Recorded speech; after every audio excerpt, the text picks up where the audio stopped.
सध्या बघत असाल सर्वात जास्त नगराध्यक्ष पदाचे तिकीट कोणाला दिल्या चाललेत. तुमच्याकडे पैसे नाही म्हणून तुम्हाला टाळलंय. मग निस्ती चमचेगिरी करताच कशाला? आणि या चमचेगिरीमुळे शेतकऱ्यांचं नुकसान झालंय. पीक विम्याचे ट्रिगर हटवले, कोणीच बोललं नाही. नुकसान भरपाईची घोषणा झाली होती तशी आली का? नमस्कार शेतकरी मित्रांनो.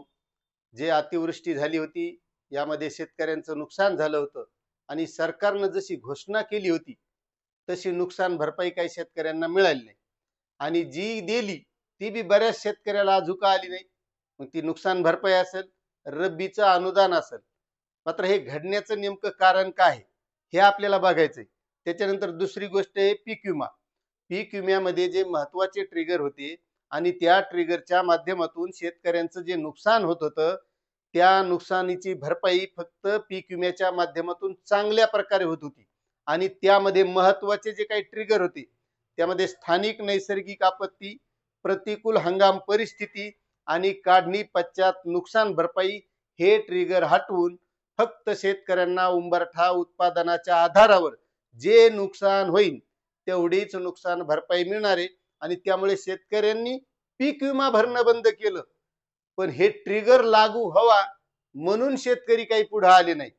किंवा शेतकऱ्याच्या जीवावर ते ज्या गाव खेड्यामध्ये कार्यकर्ते आमदाराचे मंत्र्याचे म्हणून काम करतात ते सुद्धा काही बोलायला पुढे आले नाहीत.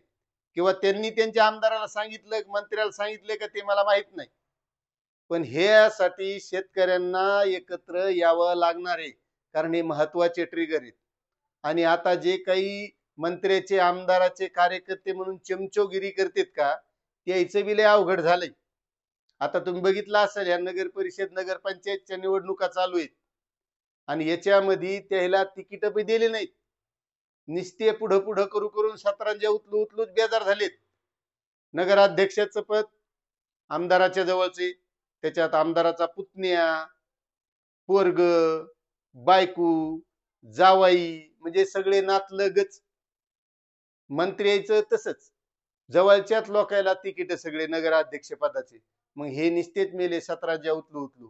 आणि तुम्हाला एक सांगतो, एक लक्षात घ्या शेतकरी मित्रांनो, की शेतकऱ्यांना गृहीत धरल्या जाते. गृहीत कसं ते लक्षात घ्या. आमदाराला माहिती आपला त्या गावात कार्यकर्ता आहे, त्या मंत्र्याला माहिती आपला त्या गावात कार्यकर्ता आहे आणि तो कार्यकर्ता तुमच्या जीवावर त्या ह्याच्याकडे उड्या मारतो. मात्र तुमच्या ज्या काही अडचणी आहेत खऱ्या, तुमच्या शेतीचं नुकसान असेल, तुमच्या अतिवृष्टीची नुकसान भरपाई असेल, तुमच्या शेतीमालाला भाव नाही, याबद्दल तो कधी बोलतो का? बरं तो बोलत नाही. पुढे आमदार तुमचा मंत्री कधी तिकडे बोलला का खरंच शेतकऱ्याच्या शेतीमालाला भाव नाही? आता सोयाबीनची नाफेडची खरेदी कुठं कुठं सुरू झाली सांगा बरं? अजून झालीच नाही. त्याच्यासाठी पोतेच खरेदी केलेले नाहीत अजून. पण मंत्र्यांना आता काय ते बॉन्ड ठेवलेले होते म्हण 160 कोटी रुपयाचे, ते आता बॉन्ड मोडून ते पोते खरेदी करणार आहेत आणि मग नाफेडचे केंद्र सुरू होणार आहेत. आता कुठं कुठं झाले असतील, कुठं झाले असले तर कमेंट करून सांगा. पण हे मुळात घडतंय काय याच्यावर आपल्याला बोलायचंय. की जे शेतकऱ्यांना खरी नुकसान भरपाई मिळत होती पीक विम्याच्या माध्यमातून, त्यामधले जे काही ट्रिगर हटवलेले, जर हे ट्रिगर लागू करायचे असतील तर शेतकऱ्यांना सगळ्या एकत्र यावं लागेल. आणि तुम्ही जो काही तुमच्या गावातला कार्यकर्ता म्हणून त्याच्या मागे उभा राहता का, तुम्ही त्याच्या जीवावर त्याला पुढं करतात, तर तो तुमचे प्रश्न कधीच मांडायला पुढं नाही. तो फक्त त्याच्या फायद्यासाठी काय करता येईल हेच करतो आणि त्याचा नेताही तेच करायला आहे. हे तुमच्या लक्षात येत असं. आता या नगर परिषद नगरपंचायतच्या ज्या निवडणुका चालू आहेत याच्यात तिकीट कोणाला दिले? तो कार्यकर्ता रातबेरात जर त्या नेत्यासाठी झगडला असेल, त्याला तिकीट भेटलं का नगराध्यक्ष पदाचं? नाही भेटलं. काऊन? तर त्याच्या खिच्यात दमडी नाही ना, तो खर्चू शकत नाही. कारण निवडणुका म्हणले की पैसे लागत आहेत आणि त्याच्याजवळ पैसे नाहीत. काऊन? तर सगळे काम नेत्यानेच केलेत. हे निसताच सत्तांद्र्या उचलू उचलून नेत्याच्या मागे फिरूच बेजार झाला. आणि आपण काय करलो? आपण त्याच्या मागे आहेत आणि नेत्याला माहिती हे कार्यकर्ता आपल्या मागे, त्या शेतकऱ्याहून गरज नाही, ते आपोआप याच्या मागे राहतात. कारण आपला संबंध ते आमदार मंत्री लोक येतच नाही कधी. त्याच्यामुळे आपल्याला आपल्या प्रश्नासाठी आपण जोपर्यंत एकत्र येत नाही तोपर्यंत आपल्या शेतकऱ्यांचं कधीच भलं होणार नाही. मग ते पीक विम्याची गोष्ट असो, अतिवृष्टी नुकसान भरपाईची असो किंवा शेतीमालाच्या भावाचा प्रश्न असो, त्यामुळे आपल्याला एकत्र यावं लागेल, एवढं लक्षात ठेवा.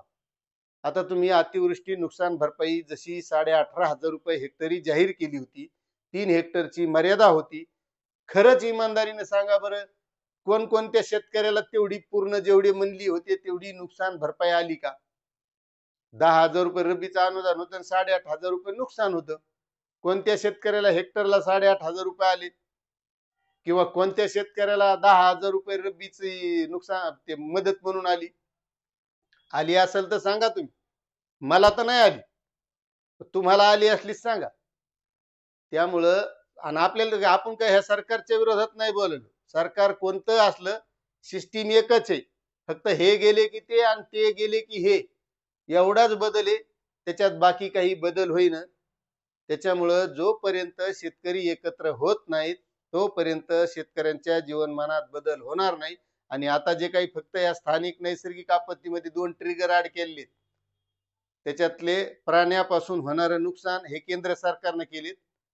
आणि जे भात पीक घेणारे शेतकरी आहेत, त्याचं जे अतिवृष्टी पाण्यामुळे नुकसान होतंय, फक्त हे 2 ट्रिगर ऍड केलेत. ते बी त्याच्यासाठी समिती नेमली होती. त्या समितीनं अभ्यास केला आणि मग त्याला वाटलं की नाही, याच्यापासून लय शेतकऱ्यांचं नुकसान आहे. आपल्या इकडे बी होतंय, रोहीनं हरणामुळे लय नुकसान आहे. त्यामुळे ते ऍड केलेत. आणि जे स्थानिक नैसर्गिक आपत्ती, प्रतिकूल हंगाम परिस्थिती, काढणी पश्चात नुकसान भरपाई, हे जर ट्रिगर यामध्ये समावेश करायचा असेल पुढच्या वर्षी, आता तर गेला हंगाम, पण जर पुढच्या वर्षी हे समावेश करायचे असतील तर त्यासाठी शेतकऱ्यांना पुढे यावं लागणार. शेतकऱ्यांना निवेदन द्यावी लागणार. सरकारला भाग पाडावं लागणार आहे की हे तुम्ही करा म्हणून. कारण मला एक सांगा, आपण शेतकरी एका गावातले असून एकत्र होत नाहीत. आपण इकडं धुरे फोडू फोडून बैल लोकांच्या धानात चारू चारूच बेजार आहेत. तिकडं ते 3 जण 3 गावचे येऊन सरकार चालवले, सत्ता चालवायले, आणि आपण आपले एका गावातले असून एकत्र होत नाही. ते भांडणं करू करू चालवायले, सत्ता सोडीनच, पण आपण एका गावातले असून बी एक होईनच. आपल्याला फक्त दुसऱ्याला नुकसान भरपाई आली नाही तर आपल्याला आनंद होतो. आपल्याला येऊ का नाही येऊ, पण दुसऱ्याला नाही आली नाही तर आपल्याला बरं वाटत आहे. आपण याच्यातच खुश आहेत. पण आपण हे विचार करीत नाही की त्याला आली का, बरं झालं त्याला आली तर. त्याच्यामुळे हे बी कुठेतरी विचार करा. आपण आपल्यासाठी एकत्र व्हा. आणि जोपर्यंत एकत्र होणार नाही तोपर्यंत आपलं भलं होणार नाही. मग त्यामध्ये नैसर्गिक आपत्ती असू, पीक विमा असू, का शेतीमालाच्या भावाचा प्रश्न असू. तुम्ही पश्चिम महाराष्ट्रातले शेतकरी पाहिले असतील, ऊसाच्या भावासाठी झगडले, त्यांना भाव जाहीर केला. आपल्या सोयाबीनच्या भावाचं काय, नाफेडचे केंद्र अजून सुरू झाले नाहीत. त्यासाठी पोतेच खरेदी करायला आता पणन मंत्र्यानं बॉन्ड मोडलेत म्हणे 160 कोटी रुपयाचे. त्याचे काय घरचे नाही मोडले, शासनाचेच बॉन्ड त्या पणन विभागाचे असतील ते मोडलेत. आजच्या पेपरला वाचलं मी ते. त्याच्यामुळं हे कुठंतरी शेतकऱ्यांनी विचार करणं गरजेचं आहे. आणि तुम्हाला ही माहिती पटत असेल तर चॅनलला सबस्क्राईब करा, व्हिडिओला लाईक करा आणि जास्तीत जास्त शेअर करा. धन्यवाद.